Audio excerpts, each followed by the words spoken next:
Welcome to NorthWest Digital News. I'm Kevin Hunter with Chris Bornstead and Kyle Torgerson in studio. It is a beautiful Friday, June the 8th. Got a lot of great stuff on the agenda today. We're going to have a little conversation about a meeting that took place last night with regard to the landfill and just some observations that we've had about this process. And we're also going to have a conversation. We have a guest in studio that we'll go to here a little bit later on, and we're going to be talking about a special project that the LCC has been putting on. This actually a presentation they have coming up here shortly on can homelessness and poverty be ended is the question that the students have proposed, and they're going to share these findings up coming up here soon. So we're going to have some conversation with James here, who's from the class in a moment too. So, but before we do all of that, let's have a good weather report, Kyle. No rain now. Come on. Only sun. Right. Sorry. Oh, man. Today's going to be a high of 64 and a low of 50, and there will be rain later in the day. So not in the morning, but later in the day. You can expect more rain, and then once it hit Monday, it'll be partly cloudy. Enjoy the sun Tuesday, and after that, it's going to start getting more rain. Mm-hmm. So that's basically the week. That's the weather report. And you know what? I knew there were some rainy clouds in there, so that's why I had to kind of set you up with. Make sure they're all sunshiny days. While we're here, I'd like to say congratulations to the graduating class. I know Kelso High School is graduating tomorrow, and it's also Saturday, so it looks like it's going to rain. You're going to be graduating. Are you sure that you can't change Sundays? I mean, Sunday's a pretty important day, and I need it to be sunny. It's also my dad's birthday, by the way. And how many years is that? Like 70. he might be kicked out on the porch if he says. All right. Good thing he's not watching. You just never know. You just never know. So it's Kyle, be internet. careful. It'll always be on the internet. Yes, he'll be able to find it anytime he wants. Well, so that's our weather. Perhaps not the best forecast in the world, but you can get rid of the weather now, so we don't have to remind people of the sadness. Bummer. Yeah, the sadness, as Kyle always loves to say. The sadness, yes. Sadness. So we're going to have some conversation here on the show today with regard to the landfill, and to give everybody a little bit of a backstory. If anybody wonders, how these conversations around the landfill even get started or got started, I want to give people just a little bit of history, because you have to know why we even got to where we're at. So do you guys remember? This was actually, I came back here to this community now going on 4 years ago. Mm. But prior to that time, one of the things that I was made very much aware of is that the county was thinking about buying a landfill. And tons of people were totally against this ever happening and were very upset about the fact that the county was even thinking about buying a landfill. And one commissioner in particular had said during his campaign that he was going to make sure a landfill didn't get purchased. Well, then, during his term, he voted to purchase a landfill, and he got bounced in the primary the very next go-around because people were still pissed off at him for orchestrating the purchase of a landfill, and which was a broken campaign promise. So I'm really confused, because now that you're bringing this up, I remember this whole fight, and it just, my mind is just sometimes doesn't work accurately or something. But first we fought to not have a landfill, and now we're fighting to keep the landfill that we didn't want. Is that what you're telling me, Kevin? That's essentially, they didn't want a landfill at any price, and now you're hearing people say they want to keep the landfill at any price. It's kind of just the flip of the argument. Well, yeah. So to be fair to people, that they understand that this was actually something the county and people in the county didn't want anything to do with whatsoever before. And part of it has been is that the Cowlitz County doesn't have a particularly good track record as it pertains to landfills. No, it okay? doesn't. No. They have done some very sucky deals in the past and have gotten themselves in a little bit of trouble. I have to be really careful what I say here, because the people who originally started the landfills, pretty much got away with not having to clean up or fix any of the problems with the landfills. Yeah, that actually goes to the discredit of the negotiators, right, and to the people who do the vetting process. So you get somebody involved, like somebody who's on the verge of bankruptcy, involved in your landfill, you're going to have a negative outcome, which the county did definitely have. And so I get all of that. In fact, there have been forces here in this community that have put up what's basically a completely bogus website. This website doesn't have much in the way of factual information on it. Yeah. The website, keephqcocontrol.com. I have a really good idea where this came from. Sadly, I was sitting there reading Facebook as we were preparing, and all of a sudden this... And a Facebook ad shows up. A Facebook ad pops across my screen, which I rarely get. But this one popped up, and it had all this information that's not true about the taxpayers being on the hook if something goes wrong with this deal. Which it's baloney, and right. Even the information they've shared on the website here, this is very much a an joke. effort. They even reference payday loans. I mean, Payday which is a joke. I mean, yeah.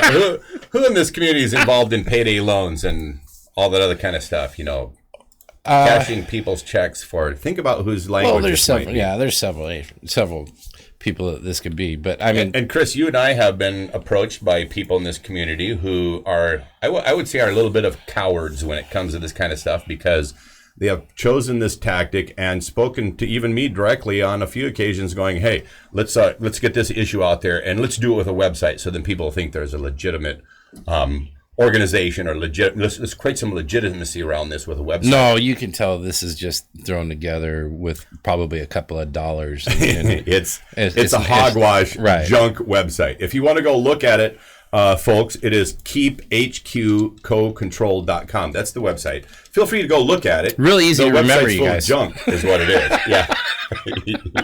More trash talk. You notice as soon as we said we were going to do trash talk, everybody else decided to do trash talk too. Yeah. That's Yeah. just, So, I noticed somebody used our phrase. Yeah. Several people have, not just one. Here's the website in question. Oh yeah. Yeah, here's the website in question, and like I said, it's full of nonsense, and trying to sensationalize and scare people with, look at that, remember what happened to Mount Solo? Yeah. Get a financial operator who is very unstable involved in what you're doing and make bad decisions, and then this, I'll stop right there, Kyle, where it says the clean air rule is no longer an issue.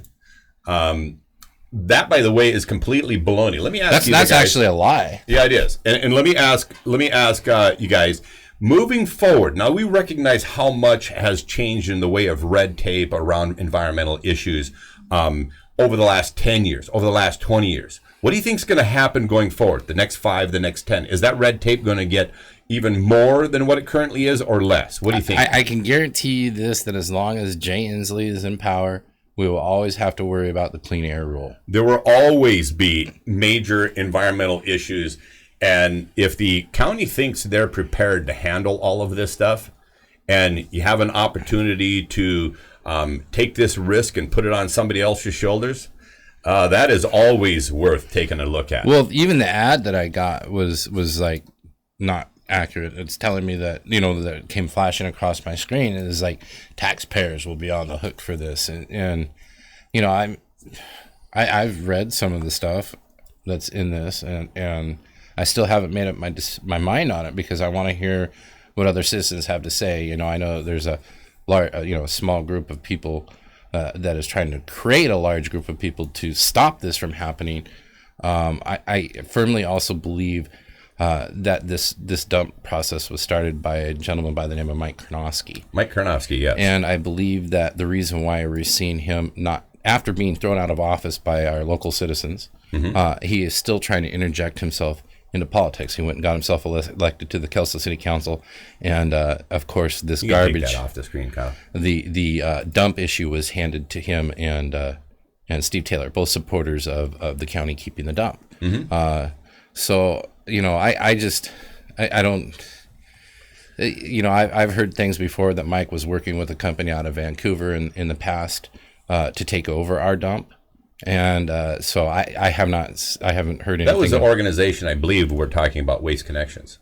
Yeah, I don't know. This is just what people who told me that were working side by side with him at Weyerhaeuser, that he had formed some kind of, this is all what was told to me by other people, and that he had made a deal with some organization that was a waste control out of Vancouver to to take over our dump and run it. So I see a lot of this small group of people are trying to convince a large group of people, our citizens, that to keep this dump. And with misinformation. With a lot of misinformation. Yes. Yeah, so let's just share with you just a little bit of a backstory. First of all, there's two of us here at the table that have a huge advantage over a lot of other people in this community as it pertains to the landfill-related issues, because Kyle and I have been to Roosevelt, okay? And now on Monday, we're making another trip with another group of people. And Chris, you'll get a chance to see this now too for yourself. Yep. And we have others as well that are going and understanding really the scope of the operations over there. And so just something that is really important for people to know. First of all, let's talk about the financial liability thing. They're saying, well, what if, the operator goes bankrupt and, it all falls apart like Mount Solo? First of all, there's no comparison between Mr. Radakovich and an organization like Republic Services. And let me just give you some, and there's actually no comparison between Republic Services and what the county itself is doing with the landfill, because in the county situation, this is one landfill, one group of people. And I recognize that they got some experts on their team that have explained, hey, we've done this before, we're familiar with this, we're familiar with that. Well, let me share with you the familiarity that Republic Services have. They are managing right now 100 dumps that are enclosed, so it's post-closure management. And there's another 193 landfills along the lines of headquarters landfill that they're managing that are currently open. So this is a little bit, when we're comparing the two providers of the service, this is a little bit, I was having a conversation with a gentleman after the meeting last night and just shared with them, this is a little bit like you got a car that has a mechanical problem and you got a neighbor who says, I've worked on a car before. You can take it to him, or you could take it to somebody like Ruben Byman down at STS or whatever, whose grandfather was into cars, whose dad was into cars, whose dad taught mechanics, who Ruben has spent his whole life with his head under a hood and knows pretty much anything and everything there is to know about any vehicle that's on the road, let alone a car. So the comparison here is that the county has one, Republic Services has, this would now, if they took over the management of the dump, would now have 294. I don't know about that, but that number right there just screams they're going to go bankrupt. I don't know how, but it just does. Yeah, it screams there could be a possible problem. That's why this information that's on this website is completely dishonest, because if they shared any of this information, the other thing to know is that Republic Services is a publicly traded company. You can jump on the web and you can find their financials every single year. There's a 2017 annual report. The 2016, 2015 goes back many, many years. Look at all the years of their financial report. This is a company that is financially rock solid. We're talking about in the many billions of dollars. Yeah. Okay. There's no fear whatsoever of Republic Services going bankrupt. Now, I do have some other questions. I don't know when the proper time to talk about it. And this is about the meeting last night. Sure. But last night, I wasn't able to attend the meeting because you were at a different meeting. I was at a campaign meeting for a local candidate, and we won't say who, but we'll talk about that. Fair enough. But I did get a lot of messages from people that were at this meeting, and I was told that this was not a public meeting. That is correct. And that the public and people... Not public in terms of public right, feedback. Yeah. I mean, we can't get up. Nobody can get up unless you're part of what was going on, the agenda. You cannot get up and speak at the meeting. Apparently, I'm being told last night that a competing agency that wanted the contract was given time to speak at this meeting. At the end of it. When nobody else got to speak. And that is a violation of the rules. That is kind of disgusting that would happen. And I'm curious on who encouraged this company to come up here and interject themselves into our thing. I mean, they put in a bid. They were told no. And then they came up here and they inserted themselves into a public meeting that was not allowed for comment. Who was running the meeting and who allowed these guys to speak? Because that was against proper procedures. And, my friend Jeff Wilson, he is really huge on proper procedure in these type of meetings. And that was not followed last night. And so what did happen, to give you some, what did happen is that... I mean, there should be some kind of consequences for this. Okay, so let's back, so people know what was being presented, what was planned to be presented, is that the county was going to present their plan to what they would do if the control is left in the county employees' hands, and that was presented by Mike Moss and his group of folks there. And then that was followed by a presentation from Republic Services and their proposal. And they didn't actually go into the financial sides of what they're doing, which everybody should know are significantly better in the millions, many millions of dollars, significantly better than the proposal put out there by the county itself. So that's what people should know. There's also a big chunk of money up front that comes with a Republic Service contract that people should be aware of. That number that's been thrown around is $15 million. Is the county going to come up with $15 million if they keep it? Like, as of January 1st, 2019? The answer is no. The other thing that was made clear at the end of this is that there's roughly a $21 million post-closure amount of money that the county, by the way, in this past year took a financial loss because they're trying to make this money up. But this is all money that would be paid for by Republic Services themselves at the end of this thing. So that's another $21 million that suddenly becomes available to the county. So that needs to be known. So let me then go into what this is supposed to be. The county. This is supposed to be Republic Services. That was supposed to be the end of the meeting.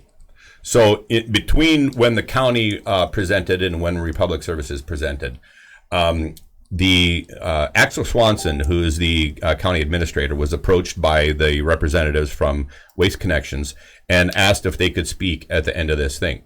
Axel Swanson then suggested that they go and speak to the gentleman who was chairing and I can get you the name for the person chairing the SWAC meeting, but suggested he then go talk to the chair and see if the chair would permit this. Well, then Axel should he knows procedure and that should not have been allowed completely. So let me capture what this looks like. It's just alarming to me that he would show some favoritism to a company that Mike Karnofsky is this been rumored to dance with. This would be like somebody at the awards being approached by Kanye West and Kanye saying, "I want to go up there and grab the microphone from Taylor Swift and throw my little speech out there." Kevin, that did happen. I know that did happen. Did it happen twice?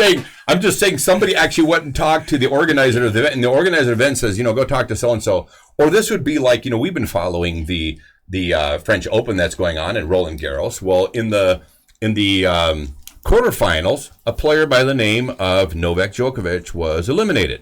This is what happened in this process. See, there was eight proposals on the table, and the commissioners, who are the decision makers, not SWAC. SWAC is an advisory committee. Okay, so the decision makers take a look at all the proposals where that decision should be made, narrow it down to one organization, which is Republic Services. The only point of that meeting last night was a proposal of the county and proposal from Republic Services. That's the point we're at. Axel Swanson knows that. Axel Swanson. So let me go back to this narrative about Djokovic. So Djokovic gets eliminated in the semifinals, just like Waste Connections was eliminated in the decision-making process. But let's take Djokovic. He goes back to the committee and says, guys, I'm the former world number one. I really should be able to get back into this whole process. And would you guys allow me? And the person running the tournament says, well, I don't know. Go talk to the chair over here and see if they'll allow you. He knew procedure. He knew it was the wrong thing to do. Yeah. And so, I don't care who the SWAC member was that allowed them to speak.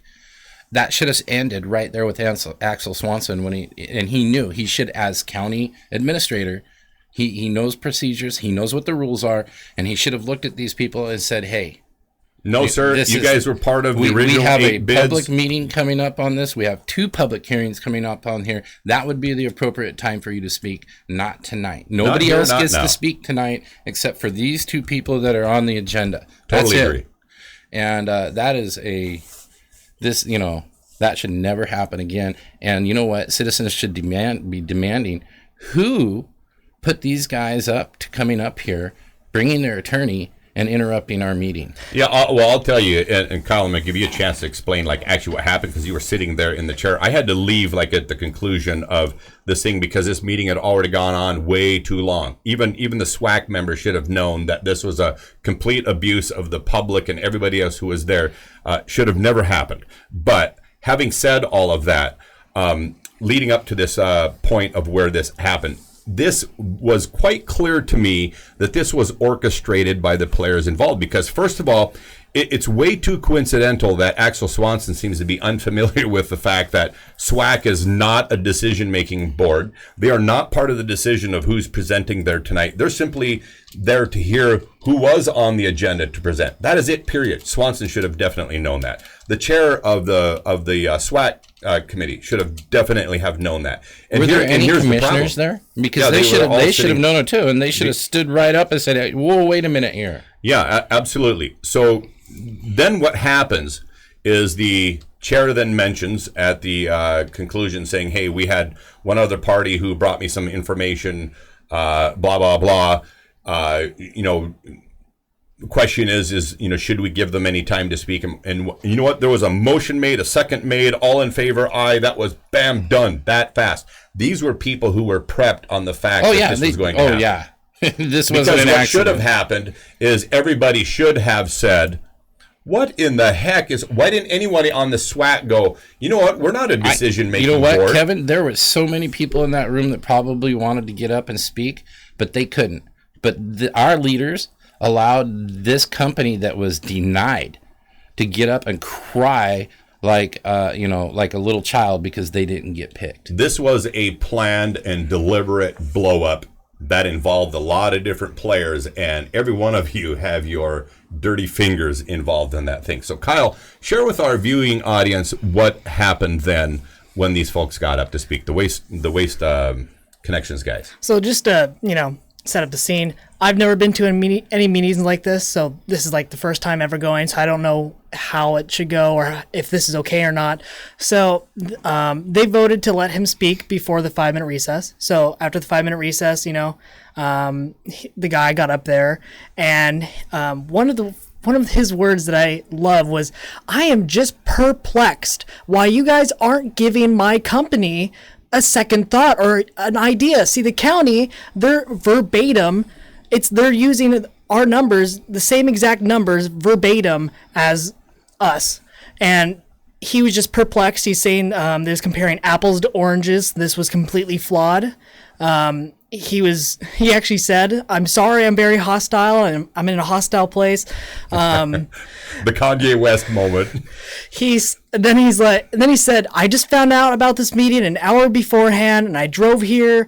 And then he just again reiterated stuff, and then the attorney spoke, and he basically said the exact same thing, but in law terms. This is completely flawed. There's no right to make a decision here because it's just apples to oranges. One's doing numbers, the other one's talking about how the company is, not like, business side. This is apples to oranges, and it was such a wrench in the cog machine. It was such a curveball that one of the advisory board members literally said, "So what are we doing here? Like, what's my job? Like, what are we doing?" That should have been asked right in the very beginning. They were what the heck are we doing here? We're not a decision-making board. We're an advisory committee. It took them 5 minutes to figure out, like, to tell the other board members, like, this is what we're doing.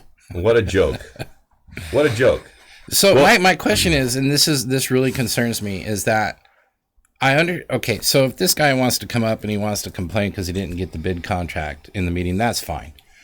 But for him to throw his attorney This is up the there, Kanye West complaining because Beyonce didn't get the award. But for him to throw his attorney up there and start, throwing legal terms and legal mumbo jumbo, that signals to me that they could possibly be maybe some type of legal action. I don't know what they could possibly do, but there's no reason for him to bring his attorney up there and have his attorney get up there and speak. I mean, there's all kinds of things wrong with this right here already. By the way, there was this whole process of even entertaining bids started because somebody submitted a unsolicited bid to the county. Out of curiosity, was it an agency out of Vancouver? Because if it was, it wasn't unsolicited.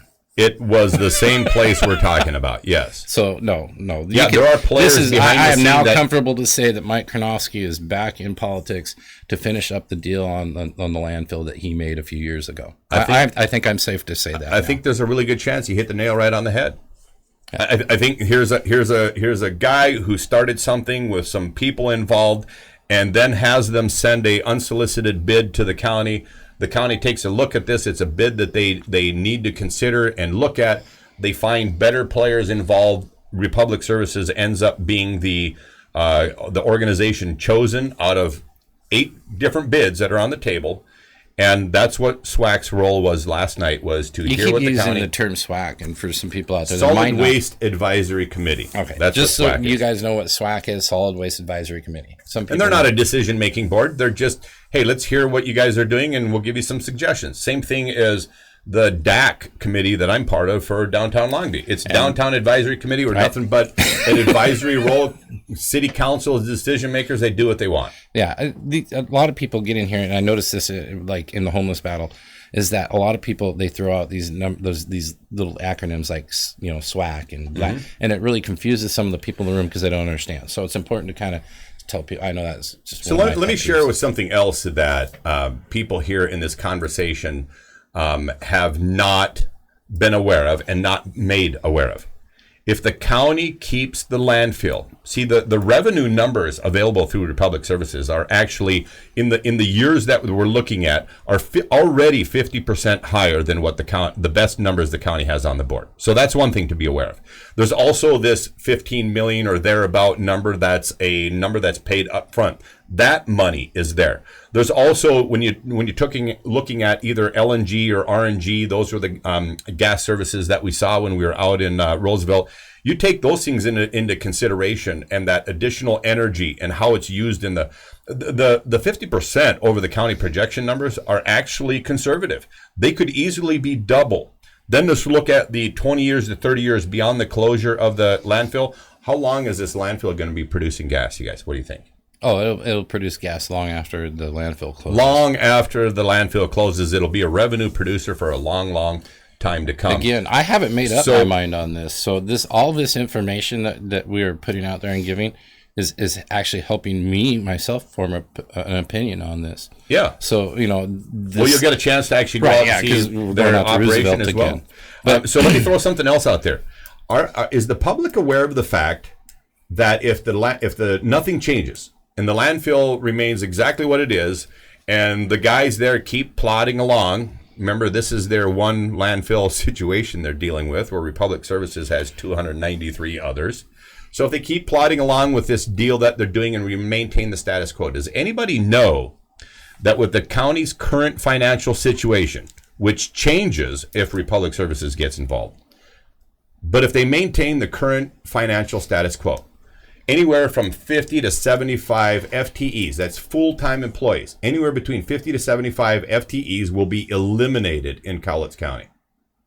Does anybody know that? Yeah, I know that because I've been learning. That's if you look at the numbers. If you read the materials, it's somewhere between 10 and 15% of the staff in the county is going to be cut.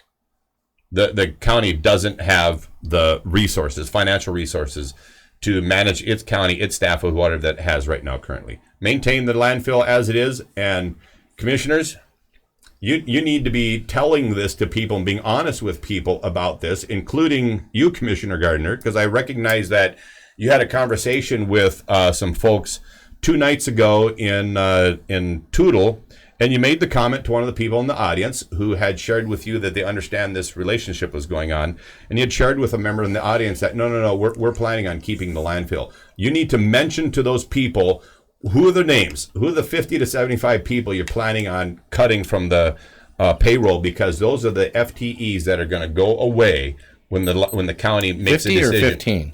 50 to 75. FTEs are going to be gone. So, Michael, that is one of the repercussions. Michael is asking what are the repercussions.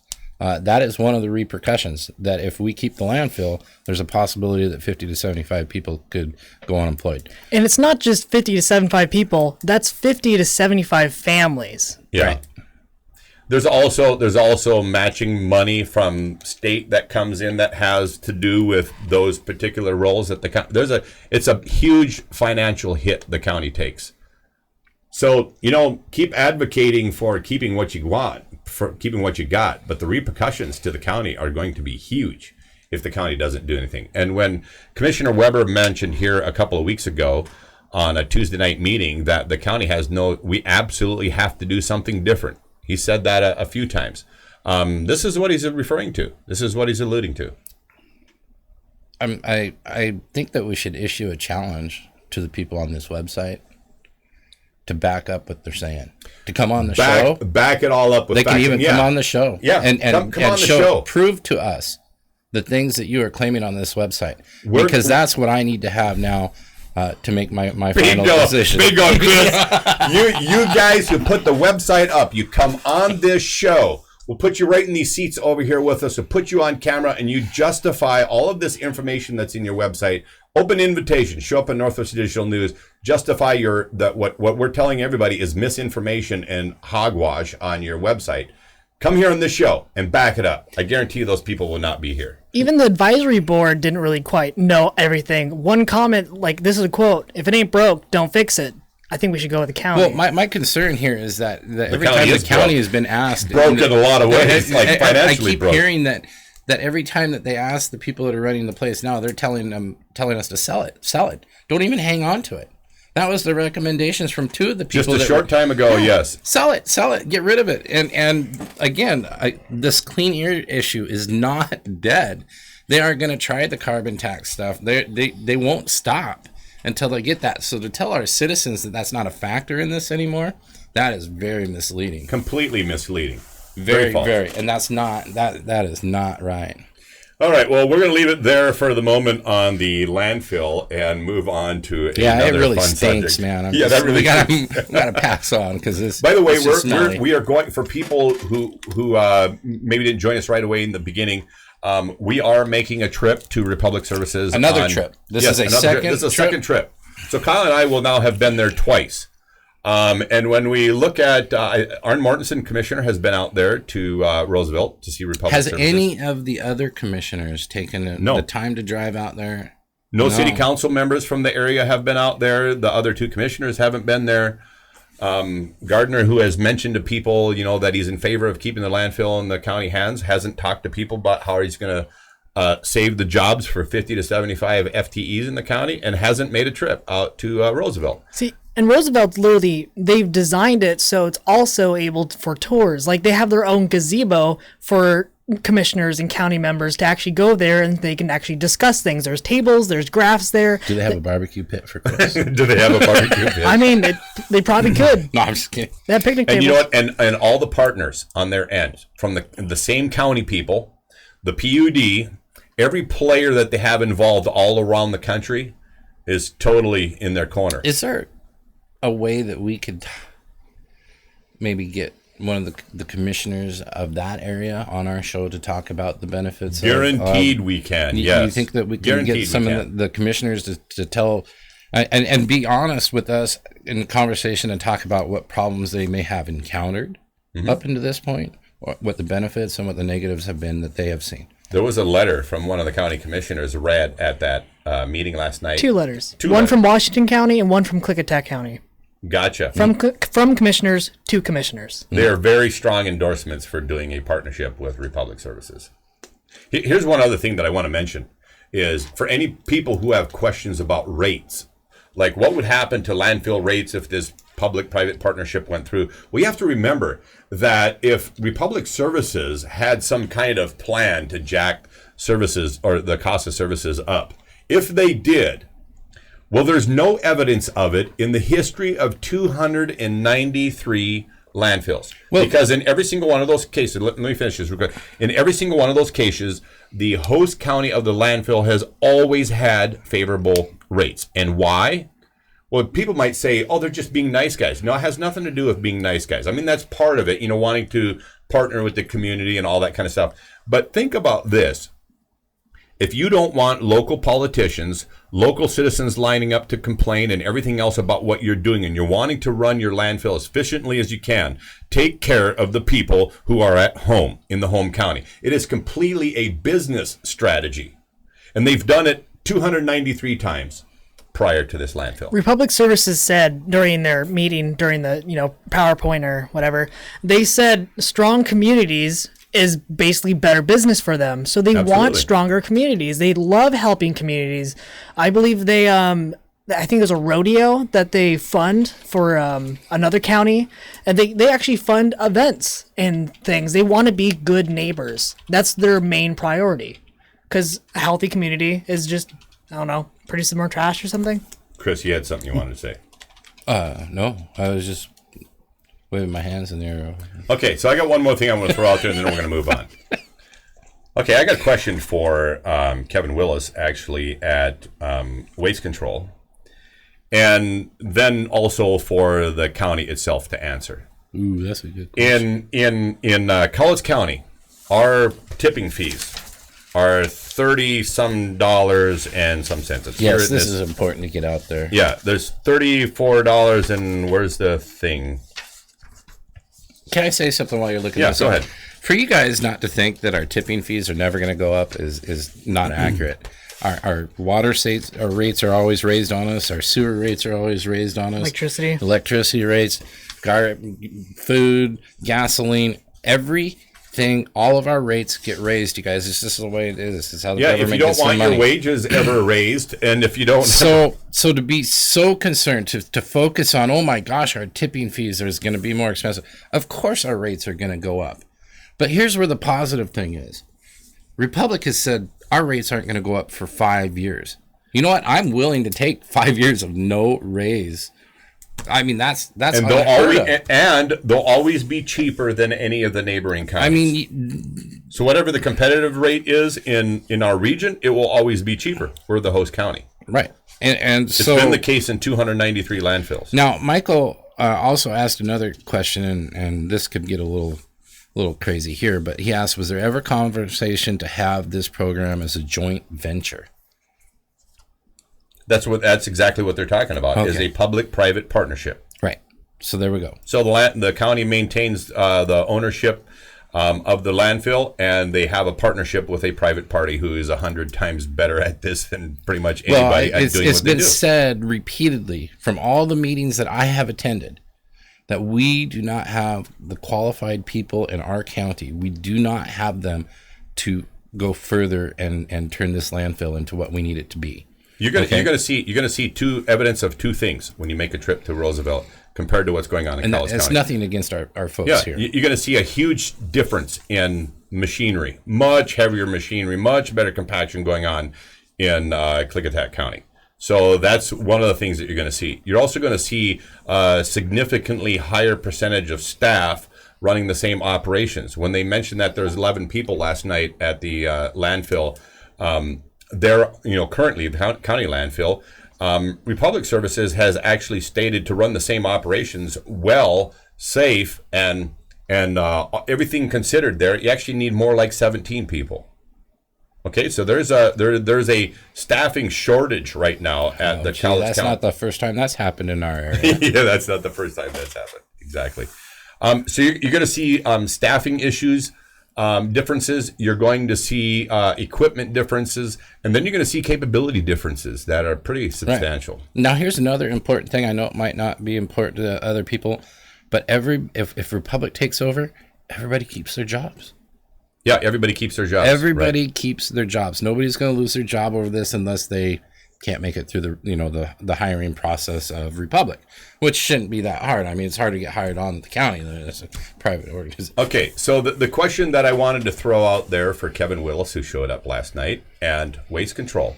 Explain to the citizens in the county why the tipping fees in Cowlitz County are 1/3 of the tipping fees in Lewis County, but yet the curbside service is identical in the two counties, within pennies of the two counties. So are citizens being gouged by the player that's in the middle, being Waste Control? Are they being gouged by Waste Control? Because why are the curbside costs, which include tipping services and everything else, why are the curbside costs essentially the same or within cents of where it is in Lewis County. Although Lewis County's tipping services are triple what they are here. Why? All that suggests to me is that the operator in the middle is making up the difference in the cost, not the landfill itself. It is our local landfill operators here everybody kind of bends over backwards for them. We send trucks like crazy up headquarters road to take the trash up to the landfill, and they could have been using Weyerhaeuser's old rail line instead of running so many trucks up the hill a day. It's just when it comes to the landfills, we always seem to make the wrong decisions.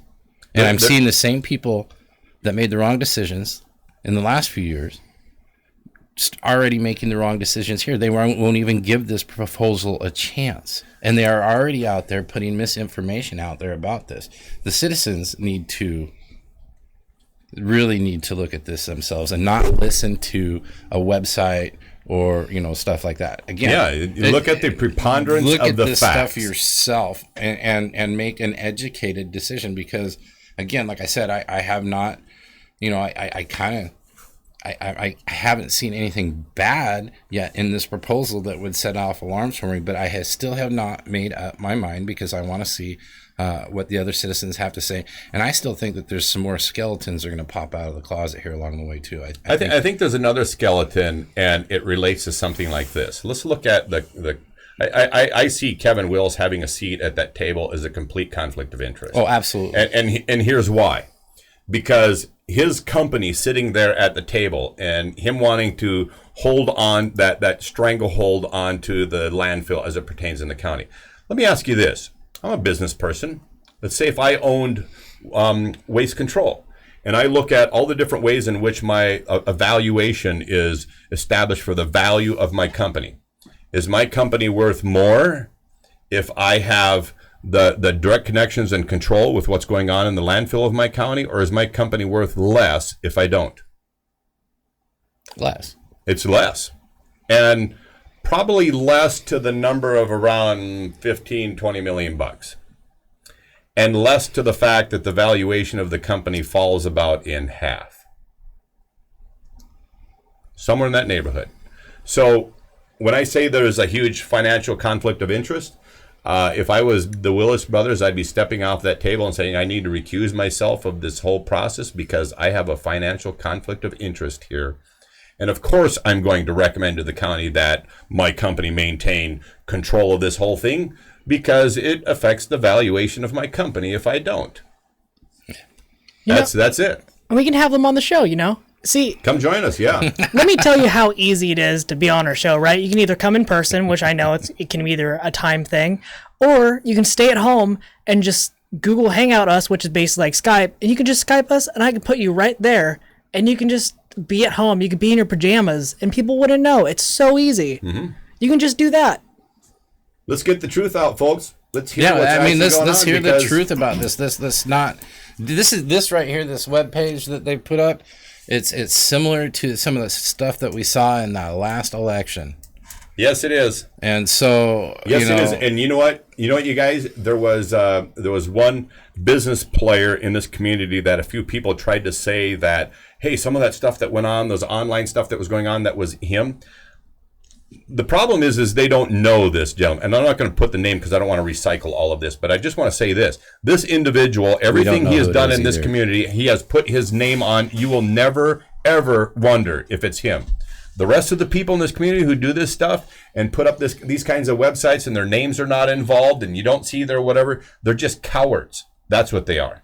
Because if this information was true, if there was no hidden agenda, if these were all the facts, put your stinking name on the website. Put your contact number so we can have conversation with you. Put your emails. And you guys who put this website together, show up here on our show. You can get a hold of us. Put the number of the show right down here in the link. 545-3501. So it's 360-545-3501.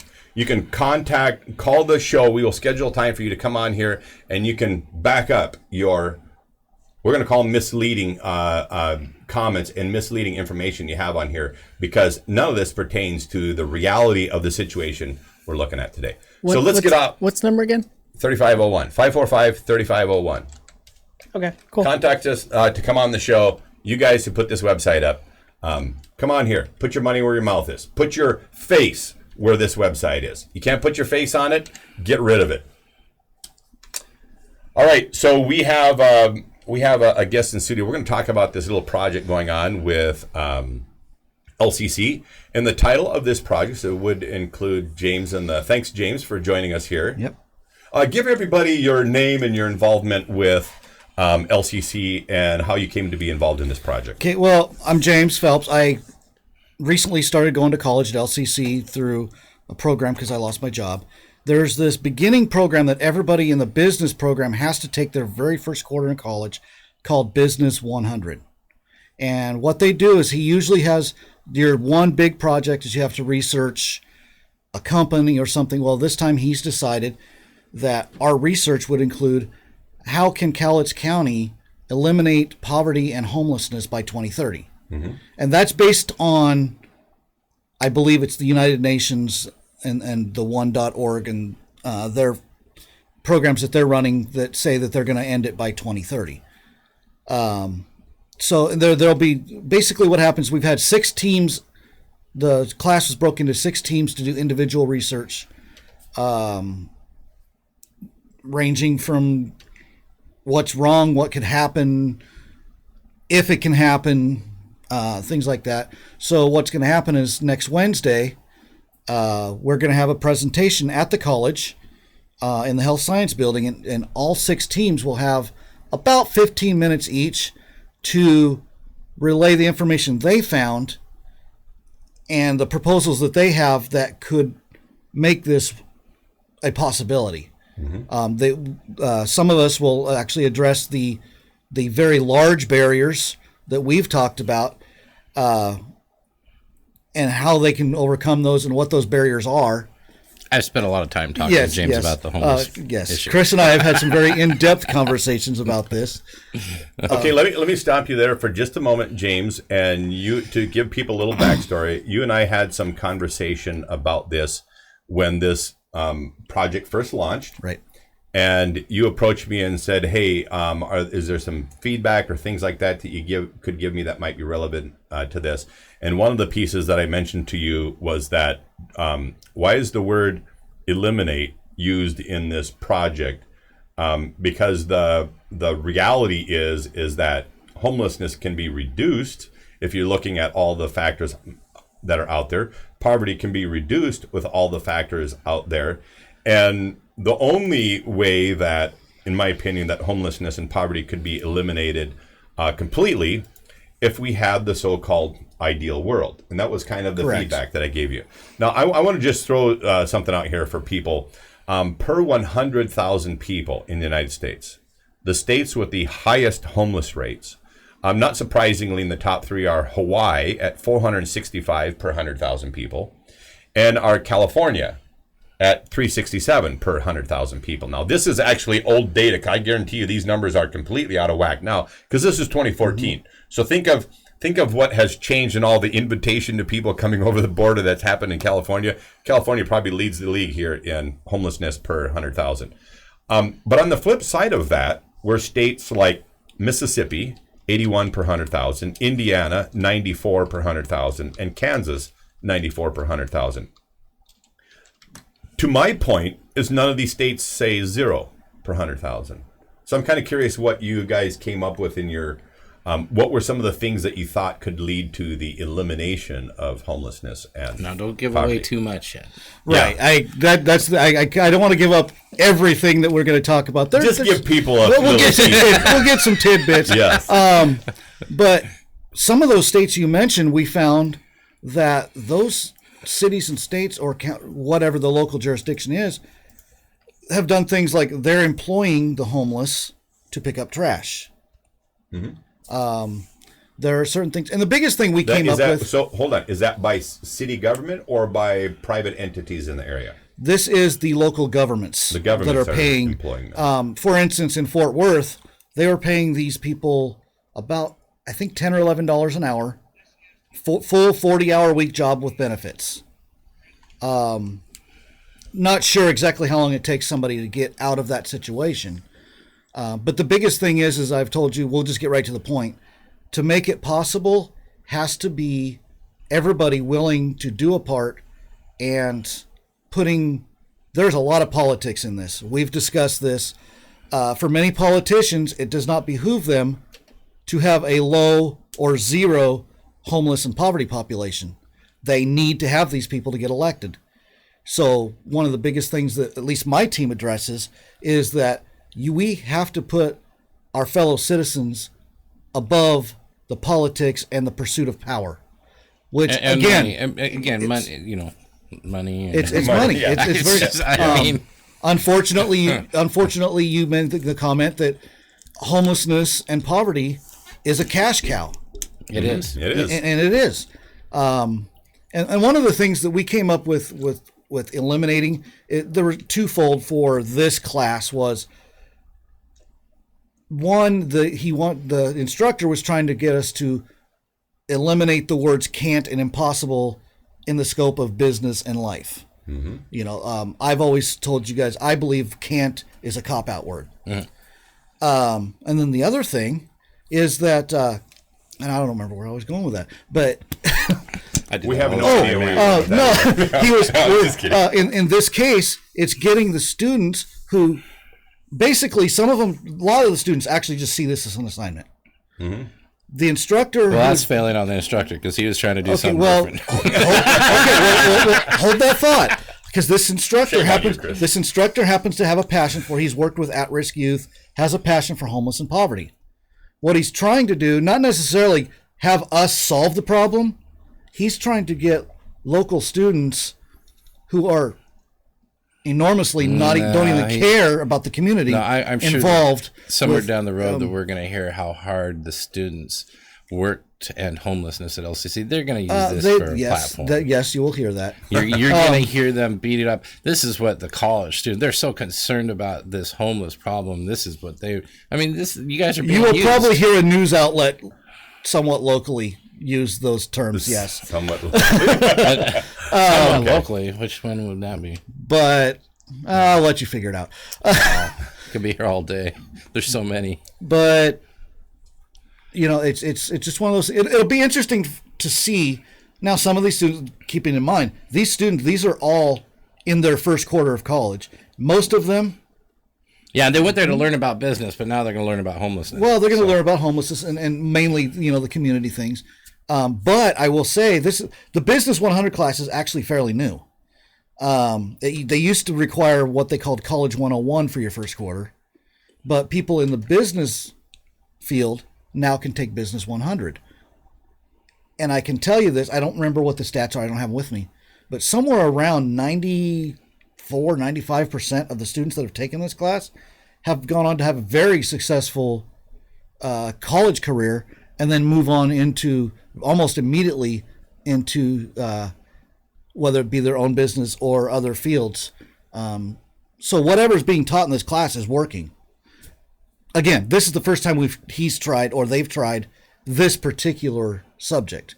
So it'll be interesting to see how the students react, how those in attendance Just remember, react. your grade depends on it.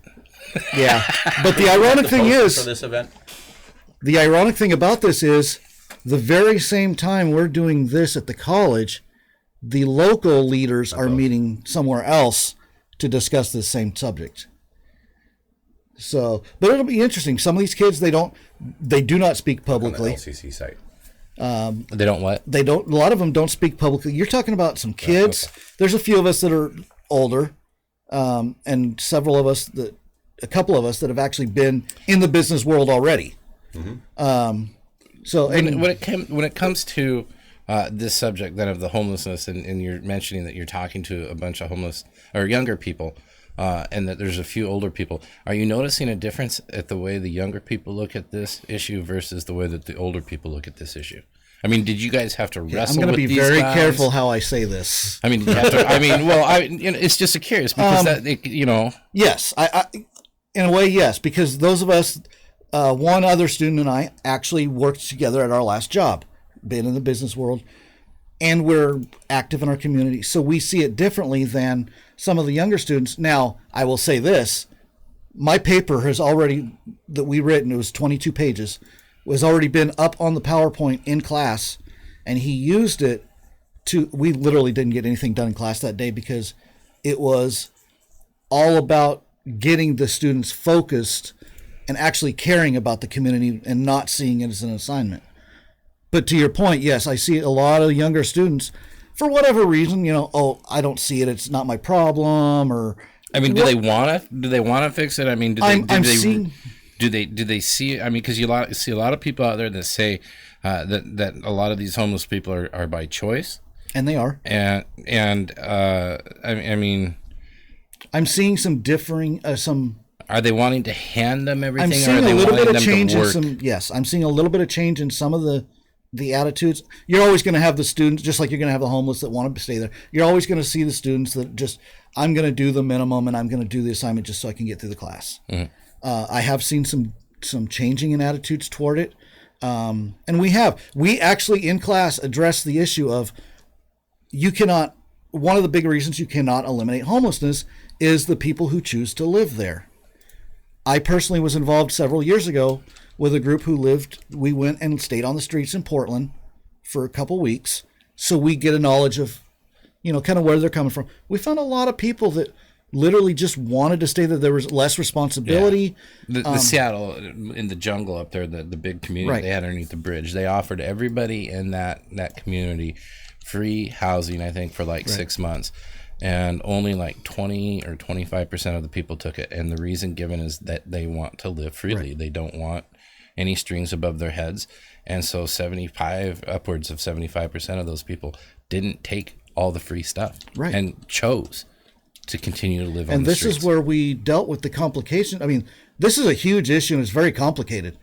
But you're right. And then we discussed, okay, can we find out why, these people want to stay in this? Because some of us that have lived in homes all our lives, we have no comprehension of why somebody would want to live like that. Hard to know. You think back to the Old West, and why would a mountain man want to leave town in Abilene, Kansas, as an example? And why would he want to go west and live up in the hills by himself? Tired of dealing with people. Why does he want that? He was a homeless person who was sitting in a camp and whatever else. I mean, so there can be a lot of different reasons as to why. What are the dates that this is going to be launched again for our viewing audience? This is going to be next Wednesday, I believe, was that the 13th? And it'll be at the college at the Health Science Building in the big, it's the brand new building over off of Maple, and it's the one with the big round brick thing at the end. And that big round thing is actually the lecture hall. You'll have to let us know how. So it's at 9 o'clock next Wednesday. It goes from about 9 to 11. He actually got clearance for us to. I got permission, so you guys will be there, live streaming this, or at least videoing it. I knew that. We'll live stream it. But one of the other things, as I mentioned to you, is going to the poverty issue. Poverty is something that we can by federal standards, because it's a federal standard, it's not a local standard, which is one of the issues we came up with. Is like, we need to fix that. By the federal standard, I'm in poverty. I don't feel like I'm in poverty. I'm living fine. Yeah, my wife and I both work, and we're like. For instance, I gave you the federal, and this was what I have here is the 2018 standards for a family of 4. The poverty level is $50,000 per year. Okay, maybe here or in Seattle, 50,000 is in poverty. Most likely it is. That's not a lot of money for Seattle. But you go to where I worked before in Missouri, $50,000, that's completely livable. So first of all, you got to change your definitions of some of these things. You can't define poverty on a federal level and then just say everybody, I'm not in poverty. I don't see that. I'm living just fine. I'm a little bit wiser with my financial decisions. But you're also a pirate, and I am a pirate, yes. Acquire goods and services from other people. I can neither confirm nor deny that. It might involve swords and scabbards and they do a lot of pistols. Maybe some black powder, pillaging and asking for consent. Yes, we do a lot of plundering and shooting things up. So all right. So speaking of shooting things up, we'll come back to that little piece here. But we love to, when somebody puts up fake news, we love to go back and we dispel caught this one this morning. Let's show this fake news version, somebody put up a poster on social media and said that this is the size of a hole made by an AR-15. Tell me again why you need that. So this was the a post put up on social media. Let's put up the target now. I want that AR-15. I want one. Yeah, that one has, the old, they called it a blunderbuss where they had the huge head. We have one of those. Yeah, yes. Apparently they think it's that weapon because here's an actual range target that is fired at by a AR-15. And if you notice, the bullseye of the target is covered by a silver dollar. So now over just slightly above and to the left, this is actually pretty good gun control by somebody, isn't it? Yeah, that's pretty good shooting. Because there are 5 rounds in the target that are just above and slightly left of the bullseye. But you see the size of that those rounds? Yeah, that's like poking a pencil through the target. So this person over here, that's not a pencil. That's actually like throwing a volleyball through the target. I think it's more like, you attach a knife to it and you chuck it like a javelin. Oh, I thought you said you just threw a gun through them. Or maybe they just threw the entire weapon through it. Yeah. But I love it when people who are completely unfamiliar with a weapons system Did you guys see this kind of post up. The congressman or whoever guy wrote a letter to about gun control and totally says that this magazine and this clip magazine allows the gun to go fully automatic, demanding that they it was fully semi-automatic. That this clip makes this gun fully semi-automatic and we have to ban these. It's just like you guys. I mean, they're absolutely being laughed at. Or the video of a guy shooting a shotgun that they say is an AR-15. The guy's literally shooting a pump shotgun. Yeah. They said, this is an AR-15. My friend thought AR-15 stood for assault rifle. Yeah, a lot of people think that. A lot of people. Armalite. Yeah. Yeah. All right. So one last thing we want to put up. This is actually a really funny story that comes out of South Dakota. This was with a recent election sheriff's run where one of the deputies was running against the sitting sheriff. And if you would, Kyle, put that up on the wall. So instead of a concession call, the current sheriff, he received the deputy who was running against his boss instead receives a pink slip. So 1 minute after the polls closed, the sitting sheriff, who got voted out, fired his deputy, who beat him in the election. But he didn't shoot the deputy. Yeah, he did not shoot. You know what? I bet you were going to see a follow-up story in about when does he take office? In January? Yeah, I don't know when he takes office. Anyway, we'll probably see another follow-up story. Sheriff arrests former sheriff. Yeah, my gosh, we have a situation right now in this county where a deputy is running against a sitting sheriff, and could you imagine something like this? It wouldn't. I don't see it happening here. See, here the nice thing about the candidates that we both have running locally for sheriff's department is they're both good guys. So we shouldn't have to see any hijinks or shenanigans from the people that. No, there'll be a great deal of decency involved in that. So we hope that the people that caused the shenanigans and all the upheaval in the last election don't do that to these candidates, because both of these candidates are great guys. So we're hoping that the people that did all the shenanigans just kind of stay away from this race and let it run its natural course instead of mailers and misinformation. Kyle, you have a point on this. Yeah, I would like to read a paragraph just to show how efficient the sheriff was. That day, he was summoned by the sheriff to a meeting at 7 p.m. when the polls closed. Though hours before results would come in at 7:01 p.m., he was handed a letter. Mags told the leader on Thursday he was fired. At 7, they figured out who won. At 7:01, he was fired. That's efficient. Yeah, very efficient. So you're saying the sheriff did a great job? I mean, he got straight to the point. Oh boy, but that was. I mean, that's funny. I mean, it's not funny, but it's funny. Yeah. So one more shout out to the lemonade company. Mm-hmm. I can't remember which one it was, but I was reading that some kids got shook down and their stands closed down by the police department for selling lemonade, and Country Time Lemonade has decided to step up and start legal aid fund to start helping these kids get the permits they need, and stuff like that. So they can continue. These kids were selling lemonade for not a fundraiser, but for an actual cause. Evil children. Yeah, it was for a cause. It was for charity. And they got shut down by the cops, shut down. And so I am very proud of this company for stepping up and saying, you know what, enough's enough. We're going to make sure that you kids can still have fun selling lemonade like our parents did to make a little extra money. These little kids were basically being told they had to shut down. And shaken down by the state. Shaken down by the police. And their response was to make lemonade out of the lemons. Yep. Perfect. Kind of sounds like that's what happened. That's exactly what it is. But awesome. Awesome. We need to see more stuff like that from companies.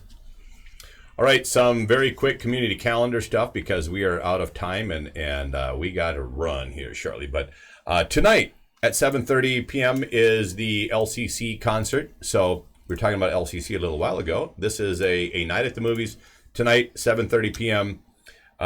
So show up at LCC. It's going to be a great concert. A lot of fun pieces of music that they're going to be sharing there.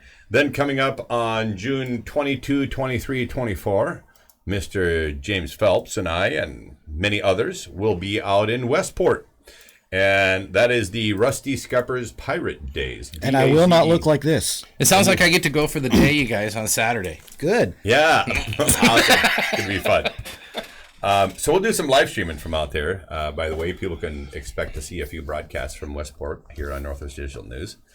And we're going to have a really, really great time. There's tons of family fun out there.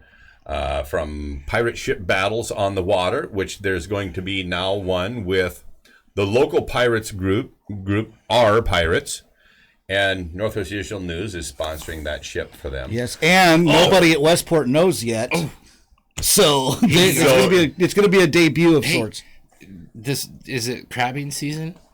We have to look that up because, you know, we got the pirate boat, and I won this really cool crab trap at the Republican Lincoln Day dinner 2 years ago. You will have to talk to the captain's wife about that. So if the captain could give me a ride out there, we could have fresh crab. You will have to talk to his wife about that. Fine. I am not involved in that conversation. She's the ship's cook. I'm not arguing. No. I just need a ride to drop the pot and pick up the pot. All right, so the Rusty Scuppers Pirate Days is on the 22nd, 23rd, 24th of June. Make sure you show up there for that. Also, July 7th is the Bill of Rights rally that's happening in the Longview Civic Center. And Sheriff Nelson, I confirmed with him that he will be speaking there. And you said Brad Thurman will be speaking there. So both the sheriff candidates for this upcoming race will be speaking there. I was invited by the organizer of this rally, Kelbert Coons, to speak there too. So apparently I'll give 5 cents worth. Not a whole 10 cents. Just a little 5 cents. Maybe like a silver dollar? Maybe like a silver dollar. Yeah. I'll be there. Yeah. I'll just be kind of standing on no the gaping side facts, though. Yeah, no gaping facts. No gaping facts? That's no fun. That's right. Are you going to be spewing your philosophy? Philosophy, yes, philosophy. Yes. One last thing. Bring up the poster really quick on the deal that's going on with the Kelso seniors and put that on the screen. Yeah, they actually have 2 events that we're going to be. So there it is, Operation Freedom Week, and that comes up. The dates are right below there. They're Sunday, June 30th, Monday, July 1st, Tuesday, July 2nd. These are 6 to 10 p.m. A USO dance is happening on the 30th, a drive-in movie on the 1st, and bingo on the 2nd. Nice. I can get you guys a little bit more information on that real quick. Well, it says admission is free for military families. All you have to do is RSVP for a special thank you package. And there's a contact number. It's 503-395-5247. Or you can email to senior programs in 98626. That's the Kelso zip code, right? So senior programs in 98626 at gmail.com. So if you'd like to go to the Kelso Senior Center and get involved in their stuff, that's June 30th, July 1st, and July 2nd. Bingo. I think I got it all right. All right, Chris, you are out of time because we are definitely having to run. Kevin Hunter, Chris Bornstead, Kyle Torgeson here on Northwest Digital News. Special thanks to James Phelps here, who joined us on the broadcast to share with us about homelessness and poverty. And that is coming up here right around the corner next Wednesday. So thanks everyone for joining us here on this special broadcast on Northwest Digital.